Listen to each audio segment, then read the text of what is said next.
जय भीम साथियों, स्वागत है आप सभी का मेरे शिल्पी अम्बेडकर चैनल में। दोस्तों, आज के एपिसोड 1088 एपिसोड है और इसकी शुरुआत चौल से होती है। चौल में घर के अंदर भीमराव जी अकेले बैठे हुए थे और बैठ के रो रहे थे। जैसा कि आप सभी जानते हैं, उनके अखबार ऑफिस को बंद कर दिया गया है, जिसलिए वो बहुत उदास थे। उदास क्या थे, वो पूरी तरह से टूट चुके थे और इसलिए वो बैठ के रो रहे थे। साथ में वो सारी बातें याद भी कर रहे थे जो अखबार ऑफिस खोलने से लेकर के शुरू हुई थी। पहले तो उन्होंने लाइसेंस के लिए कितना संघर्ष किया, उसके बाद उनके अखबार ऑफिस को जला दिया गया। फिर उसके बाद जब पहला अखबार उनका छपा तो उनको पानी में भिगा दिया गया। फिर उसके बाद उनके ही चौल वाले ने अखबार को रद्दी के भाव में बेच के पाव भाजी खा गए थे। फिर उसके बाद भीमराव जी ये सारी बातें याद करके बैठ के रो रहे थे। उसी समय वहाँ पे रमा आती है और भीमराव जी को समझाती है कि आप रोइए मत और इतना उदास भी मत होइए, सब कुछ ठीक हो जाएगा, हम फिर से मेहनत करेंगे और सब कुछ ठीक हो जाएगा, इसीलिए आप चिंता मत कीजिए। उसी समय वहाँ पे आ जाती है जीजाबाई और उन दोनों से कहने लगती है कि इसमें ऐसा कौन सी बड़ी बात हो गई जो तुम दोनों मातम मना रहे हो। इधर तुम दोनों मातम मना रहे हो और उधर तुम्हारी बुआ बाबा ये दोनों मातम मना रहे हैं। समझ में नहीं आ रहा है कि ऐसी कौन सी बड़ी बात हो गई है जिसके लिए तुम मातम मना रहे हो। ऐसा लग रहा है जैसे कोई घर में मर गया है। यह सुनने के बाद रमा उनसे कहती है कि मर ही तो गए हैं आई, इनके सपने मर गए हैं, लोगों की उम्मीद मर गए है, विश्वास मर गया है, हिम्मत मर गए हैं। बहुत सारी बातें जीजाबाई उनको कहती है और साथ में कहती कि ये सब मर गए हैं तो हम लोग मातम ही तो मनाएंगे। आपको जश्न मनाना है तो आप जाके जश्न मना सकती है क्योंकि आप तो बहुत खुश हो। तो जीजाबाई भी कहती है कि हाँ, मैं तो बहुत खुश हूँ, मैं जा रही हूँ जश्न मनाने, तुम लोगों को अगर मातम मनाना है तो मनाओ। इतना कह के जीजाबाई वहाँ से चली जाती हैं। उसके बाद रमा भी बहुत रो रही थी, बहुत ज़्यादा रो रही थी।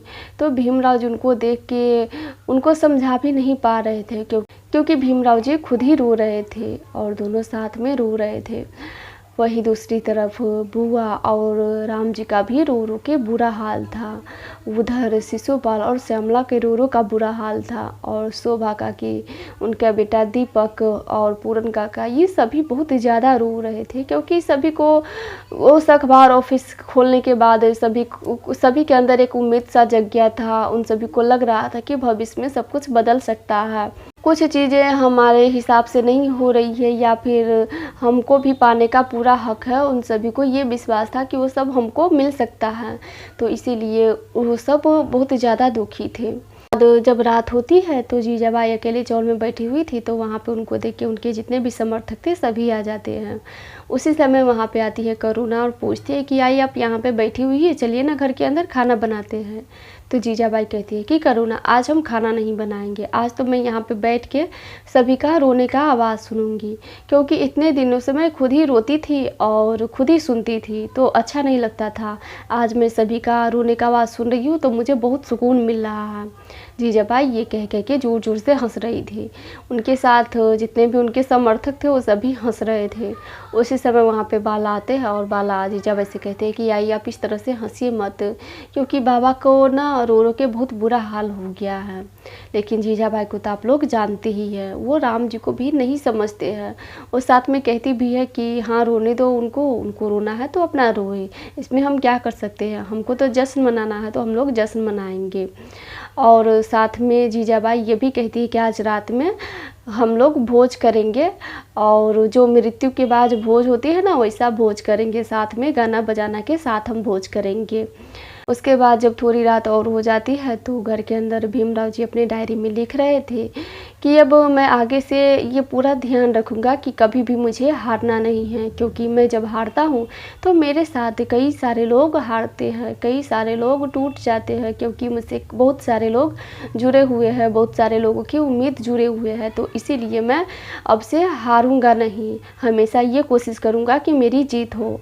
और सभी को इससे बहुत ज़्यादा उम्मीद थी इसीलिए भीमराव जी डायरी में सारी बातें लिख लेते हैं। उसके बाद कहते हैं कि मुझे कुछ करना होगा ताकि ये लोग फिर से ठीक हो पाए, नहीं तो मैं ही ऐसे रहूँगा तो मेरे लोगों को हिम्मत कौन देगा। तो भीमराव जी सोचते हैं कि आज मैं सभी के लिए खाना बना देता हूँ, सभी खाएंगे क्योंकि सब भूखे सो गए हैं। तो इतना कह के भीमराव जी रसोई में जाते हैं और सब्जी काटने लगते हैं। उसी समय वहाँ पे जीजाबाई आती है और भीम से कहती है कि क्या हुआ भीमराव, यहाँ पे तुम सब्जी काट रहे हो। तो भीमराव जी उनकी बातों का कोई जवाब नहीं देते हैं, चुपचाप अपना सब्जी काट रहे थे। तो जीजाबाई कहती है कि भीमराव, मैं बाहर चौल में भोज कर रही हूँ, तो क्या तुम खाना नहीं खाओगे? मैं इसीलिए तुम्हें यहाँ पे कहने आई थी। तो भीमराव जी उनसे पूछते हुए कि किस बात का भोज? तो जीजाबाई बताती है कि तुमने देखा ना, तुम्हारी पत्नी ने एक एक करके कई सारे चीज़ को वो मार दी, तो आज मैं उसी मृत्यु के भोज कर रही हूँ, तो तुम आना खाने। तो ये सुनने के बाद भीमराव जी कहते हैं कि ऐसा है ना, अगर मैं अकेला होता तो ज़रूर आपके भोज में शामिल होता, लेकिन आप देख रहे हैं मैं अकेला नहीं हूँ। मेरी पत्नी रमा है जो भूखी सो गई है, शोभा काकी है, दीपक है, पूरन काका है, मेरे बाबा है, बुआ है, ये सभी आपके भोज में शामिल नहीं होना चाहेंगे। तो आप ही बताइए, मैं उन सभी को छोड़ के आपके भोज में कैसे शामिल हो सकता हूँ, कैसे खा सकता हूँ आपका भोज? तो जीजाबाई कहती है कि मेरा तो काम था तुम्हें कहना, मैंने कह दिया, अब आओ तुम या नहीं आओ ये तुम्हारी मर्जी, मैं जा रही हूँ क्योंकि हम लोग तो जश्न मनाएंगे। इतना कह के जीजाबाई वहाँ से चली जाती है, लेकिन भीमराव जी सभी के लिए खाना बनाने लगते हैं। उसके बाद वहीं दूसरी तरफ शिशुपाल और श्यामला भी, उनका भी बहुत रो रो के बुरा हाल था। शिशुपाल जी का तो अखबार ऑफिस एक सहारा बन गया था, उनसे उनका घर चल रहा था। तो उनको अखबार ऑफिस बंद हो जाने के बाद उनको भी उतना ही फर्क पड़ता है जितना भीमराव जी को पड़ता है। और साथ में यही सब सोच सोच के शिशुपाल जी रो रहे थे बैठ के। उनको श्यामला समझाती भी है, लेकिन वो दोनों ज़्यादा उतना ही दुखी थे जितना कि भीमराव जी थे। उसी समय वहाँ पे मेघनाथ आ जाते हैं, और मेघनाथ को तो आप लोग जानते ही है, वो अपने बेटों को भी नहीं छोड़ते हैं।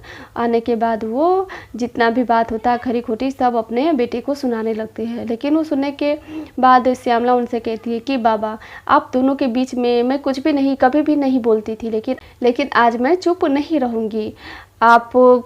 आप मेरे पति को कुछ भी मत कहिए और चले जाइए यहाँ से। लेकिन उसके बावजूद भी मेघनाथ शिशुपाल को सुना रहे थे। तो शिशुपाल जी करते हैं, चुपचाप रहते हैं और वहाँ से जाने लगते हैं। लेकिन जब रोक के मेघनाथ उनको सुनाते हैं तो शिशुपाल जी को बहुत गुस्सा आता है और वो माला जो पहने हुए थे उनको तोड़ के फेंक देते हैं। तो उसके बाद मेघनाथ उनसे कह रहे थे कि तुम्हें मैंने कितना समझाया कि भीमराव का साथ मत दो, लेकिन नहीं, तुम्हें भीमराव का साथ देना है तो रहो, भीमराव का साथ ही दो और रहो इसी दलदल में।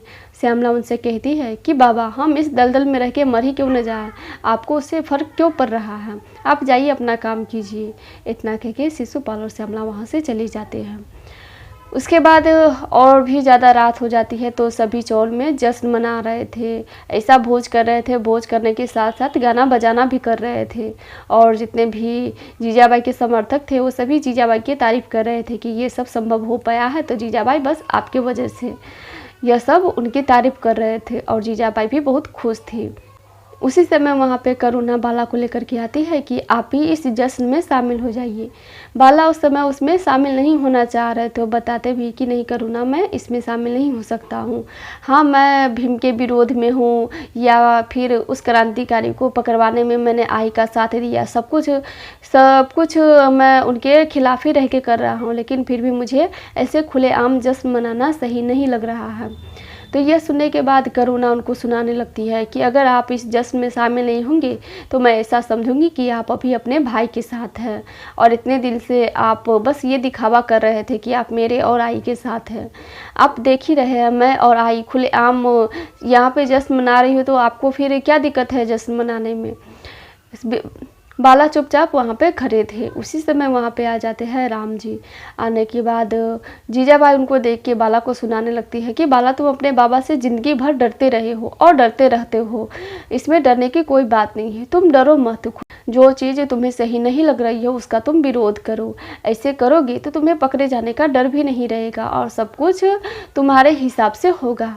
तो इसीलिए ऐसे डर डर के विरोध नहीं करो। मुझे ही देख लो, मैं हमेशा भीम के विरोधी के साथ मिली रहती थी, साजिश करती थी, लेकिन कभी आगे नहीं आई, तो ना ही कभी मैं जीत पाई हूँ। लेकिन आज देखो मैं भीम के सामने आके खड़ी हो गई, तो कैसे मुझे जीत मिल गई है और डरने की कोई बात ही नहीं रही और छिपने की तो बात है ही नहीं। तो इसीलिए तुम भी ऐसा ही करो। राम जी ये सब सुनने के बाद जीजाबाई से कहते हैं कि जीजाबाई तुमने मुझे इतना उलझा दिया है ना कि मैं समझ भी नहीं पाता हूँ आगे कि क्या हो रहा है। तो जीजाबाई कहती है कि आपका बेटा भीम खाना बना रहा है, जाइए और खा लीजिए, सो जाइए। उसके बाद राम जी कहते हैं कि मुझे एक काम करना है, वो करके जाऊंगा। राम जी बाला के पास आते हैं और आने के बाद उनका कॉलर पकड़ लेते हैं और साथ में उनसे ये भी कहते हैं कि तुमने जीजाबाई का साथ दिया उन स्वतंत्रता क्रांतिकारी को पकड़वाने में, तो थोड़ा हक तो तुम्हारा भी बनता है सज़ा पाने का। इतना कह के राम जी उनको धक्का दे देते हैं, नीचे ज़मीन पे गिरा देते हैं। गिरने के बाद बाला को बहुत ज़्यादा गुस्सा आ रहा था, उनको उस समय समझ में नहीं आ रहा था कि वो क्या करेंगे। उसके बाद वहाँ पे भीमराव जी भी आ जाते हैं, वो देख के हैरान भी होते हैं। अब इसके आगे क्या होगा ये मैं अगले एपिसोड में बताऊंगी, क्योंकि आज की एपिसोड यहीं पे समाप्त हो जाती है। फिर मिलेंगे एपिसोड के साथ, तब तक के लिए जय भीम।